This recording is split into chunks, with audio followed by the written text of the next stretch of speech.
लसन ठकराल में 2 रोज़ तक जारी रहने वाला उर्स अख्ताम पजीर हो गया। सईद फ़कीर शाह और नागा बाबा के 2 रोज़ा सालाना उर्स की तकरीब हर साल 4 और 5 मई को मानसरा की यूनियन को लसन ठकराल में मुनक़द होती है, जिसमें मानसरा समेत पाकिस्तान भर से सईद फ़कीर शाह के मुरीदीन और अक़ीदतमंद शरीक होते हैं और उर्स की तकरीब में क्वाली और लंगर का भी खुसूसी बंदोबस्त किया जाता है।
मज़ार के जानशीन सैयद अब्दुल मालिक शाह और नाज़म विलेज कौंसिल लसन ठकराल मलक मुमताज़ ने K2 TV से गुफ्तगू करते हुए कहा कि सालाना 2 रोज़ा उर्स न सिर्फ बाबा जी के मुरीदीन और अक़ीदतमंदों के लिए खुशी और मसरत का बायस होता है, बल्कि इस उर्स से हमारी कदीम सकाफ़त भी जुड़ी है।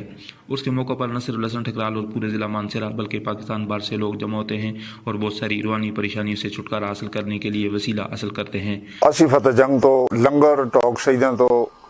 इजरत करके ते इधर आए हैं थाथी अहमद खान विच लसन ठकराल विच असां इन्हां दा आमद हुई है तकरीबन सन 1958 विच इन्हां दी वफात जिहड़ी है वो सन 1962 विच 24 घंटे लंगर जारी रहिंदा है थाथी अहमद खान विच भी और इत्थे लसां विच भी। काफ़ी इन्हां दे मुरीद सिंध विच भी कराची विच भी काफ़ी तादाद विच हन और उस इन्हां दा जदों दा इन्हां दी वफात हुई है सन 1962 तो अज तक मुसलसल हर साल बाकायदगी नाल दोवां जगहां विच आउंदा है। अज भी जिहड़ा ये सिलसिला है ये और रसाला नाज़म साहब असां दी सरपरस्ती करदे ने मलक मुमताज़ साहब, तो इनकी सरपरस्ती विच अज भी असां दा उर्स जिहड़ा है ये जारी है। बिस्मिल्लाहिर्रहमानिर्रहीम। असां दा जिहड़ा इत्था उर्स है पिछले मैं इन्हां नाल क्योंकि इत्था ग्रां दा नाज़म भी हाँ तो पिछले 3 साल तो इन्हां नाल इतमाम करदा और उर्स दा जिहड़ा हुंदा ते असां दा पुराना सिलसिला चल रहा है क्योंकि जिहड़ी अफरा तफरी दी जिंदगी है जिस तो लोग बड़े परेशान हैं, मुल्की हालात भी बड़े इस तरह दे